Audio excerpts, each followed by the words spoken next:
আসিফ মাহমুদ বলছিল, আসিফ মাহমুদ উনি বলছে, হ্যাঁ সমন্বয় উপদেষ্টা। দু একটা কথা বলে যেত, উনি কেন পলাই গেল? উনি নতুন ক্ষমতায় এসছে, আমাদের কথা শুনবে। উনিও কিন্তু এই কয়েকদিন আগে রাজপথে ছিল। দেখছেন আসিফ মাহমুদ যে সমন্বয়কারী ক্রীড়া মন্ত্রণালয়ের দায়িত্বে রয়েছেন, তিনি কিন্তু দেখছেন তার গাড়িটি পিছন দিকে চলে যাচ্ছেন।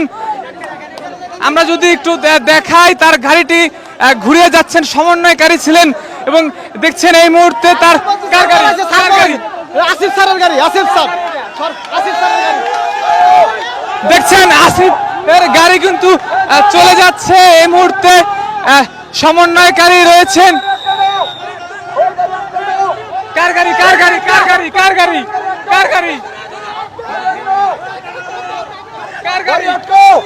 এটা? উপদেষ্টার গাড়ি। কি নাম কি? নাহিদ। দেখছেন গাড়ি কিন্তু সরে। কার গাড়ি এটা?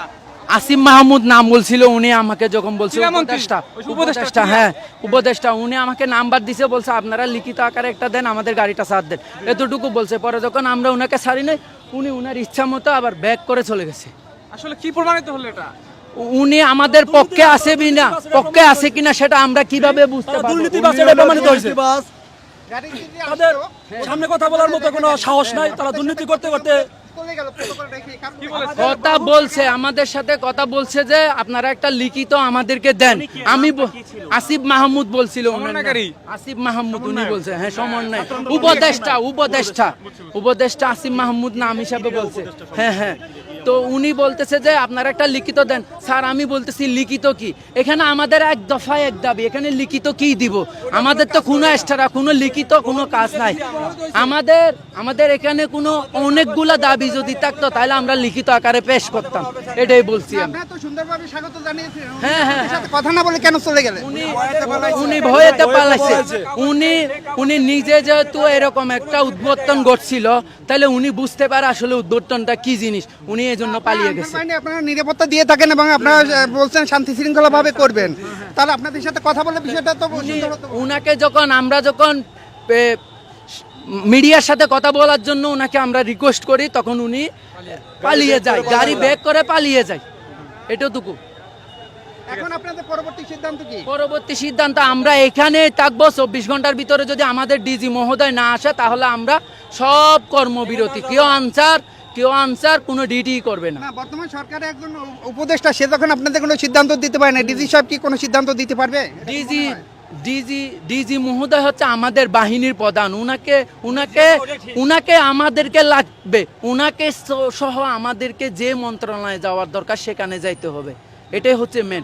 আমাদের উনাকে ছাড়া আমরা কোনোভাবে রাজপথ থেকে যাব না। উনি সহ আমাদেরকে প্রধান উপদেষ্টার কাছে নিয়ে যাক বা স্বরাষ্ট্রমন্ত্রীর কাছে নিয়ে যাক বা তিন বাহিনী প্রধানের কাছে নিয়ে যাক, এটা আমরা উনাকেই সহ নিয়ে যাব। আচ্ছা, এখন আসিফ মাহমুদ যে আপনাদের সাথে কথা না বলে চলে গেল, আচ্ছা আপনার সাথে সমন্বয়ক আসিফ মাহমুদ কথা না বলে চলে গেল, এই বিষয়টা আপনারা কিভাবে দেখছেন সাধারণ আনসার বাহিনী হিসেবে?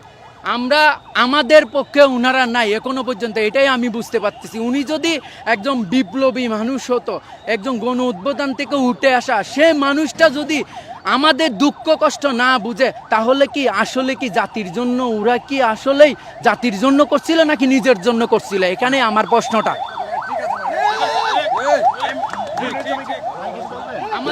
আমাদের শ্রদ্ধেয়, আমরা কষ্ট করি, বহুত কষ্ট করি আমরা।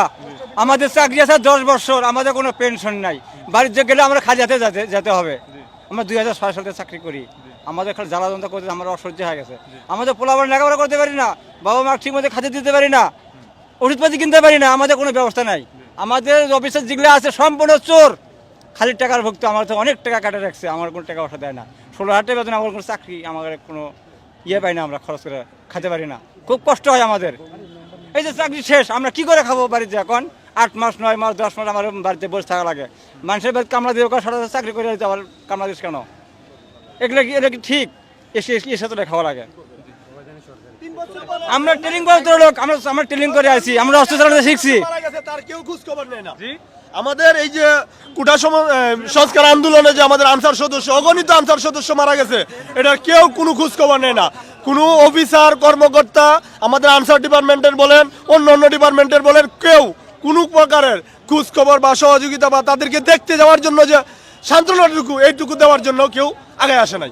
এই হলো আমাদের আনসার ডিপার্টমেন্টের অবস্থা। দেখছেন এই মুহূর্তে কিন্তু আন্দোলন চলছে, বিক্ষোভ চলছে এবং আমরা যদি একটু দেখাই যে আসিফ মাহমুদ ছিলেন যে কোটা আন্দোলন সমন্বয়কারী, এখন কিন্তু উপদেষ্টা হয়েছেন ক্রীড়া মন্ত্রণালয়। তার গাড়ির যখন পেয়েছিল তখন তার গাড়িতে ডেকে আনসার সদস্যরা কথা বলার চেষ্টা করছে। এক পর্যায়ে কিন্তু তোপের মুখে পড়ে যখন আনসার সদস্যরা গণমাধ্যম কর্মীদের সাথে কথা বলে আসিফ মাহমুদকে ক্রীড়া মন্ত্রণালয়ে যে দায়িত্বে রয়েছেন সেই গাড়ি কিন্তু এক সময় কিন্তু পিস ফেলে ব্যাক করে পালিয়ে যায়, যেটি কিন্তু আমাদের শুরু থেকেই গণমাধ্যমে দেখিয়েছি।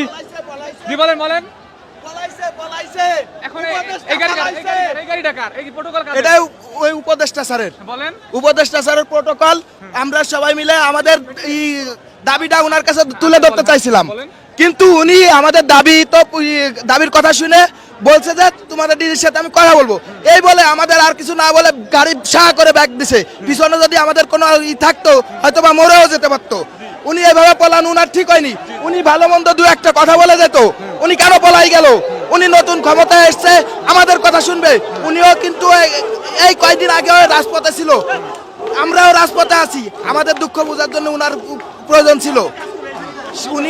উনার কাছে একটাই দাবি, এভাবে না বলে আমাদের কথা শুনতো, আমাদের প্রাণের দাবি শুনে নিত, শুনে আমাদের যে কোনো একটা সান্ত্বনা দিয়ে যেতে পারতো। উনি কোনো সান্ত্বনা না দিয়ে উনি বরাবর গাড়ি ব্যাক ফিরে চলে গেলেন। এই গাড়িটি কার? এই যে প্রটোকলে আসলো কার গাড়ি? এটা উনারই প্রটোকল। এই যে উনাদের এই ছাত্র আন্দোলনে আমাদের আনসার, সাধারণ আনসার সিভিলে ছাত্র হিসেবে এসে আন্দোলন করছে। আমাদের সাধারণ আনসার বুকে রক্ত বিছাইতেছে রাজপথে। আমাদের সাধারণ আনসার মারা গেছে, অনেক ভার্সিটিতে আমাদের সাধারণ আনসার পড়ে এখনো। তারাও আসিফ মাহমুদকে নিয়ে আসছিল এই গাড়িতে, প্রটোকল দিয়ে নিয়ে আসছিল। জি আসিফ, হ্যাঁ আসিফ স্যারকে এই গাড়ি প্রটোকল দিয়ে নিয়ে আসছিল। আমরা স্যারকে আমাদের দাবিটা বলতেছিলাম, কিন্তু স্যার আমাদের দাবি না শুনেই উনি গাড়ি ব্যাক করে চলে গেল। প্রটোকলের গাড়ি রেখে উনি নিজের গাড়ি ব্যাক করে চলে গেল। এটা স্যার কেমন কাজ করলো? এটা কি স্যার দেশের জন্য করবে না নিজের স্বার্থের জন্য? স্যার কি দেশের জন্য না নিজের স্বার্থের জন্য? আমরা দেশের একটা আনসার বাহিনী, আমরা দেশের প্রতিটা ক্ষেত্রে আমরা দিয়ে যাচ্ছি, সেবা দিয়ে যাচ্ছি। আমরা এমন কোনো সেবা নেই দিচ্ছি না। আমরা সরকারি খাতে, বেসরকারি খাতে, বাংলাদেশের গুরুত্বপূর্ণ জায়গায় আমরা নিজেদের সকল ধরনের জীবনের রিস্ক নিয়ে আমরা সেবা দিয়ে যাচ্ছি। তারপরও ইনি আমাদের কোনো কথা শুনলেন না, এভাবে চলে যাওয়া না ঠিক হয়েছে? বলেন। দেখছেন এই মুহূর্তে কিন্তু আনসারের যে আসিফ মাহমুদের যে গাড়িটি ছিল সেই গাড়ির যে প্রটোকল, সেই প্রটোকলটা দেখছেন এই মুহূর্তে আটকে রয়েছে এবং তাদেরকে এখন পর্যন্ত ছাড়েনি। আমরা যদি দেখাই এই মুহূর্তে দেখছেন, লাইক দিন, সাবস্ক্রাইব করুন, সাথে থাকুন।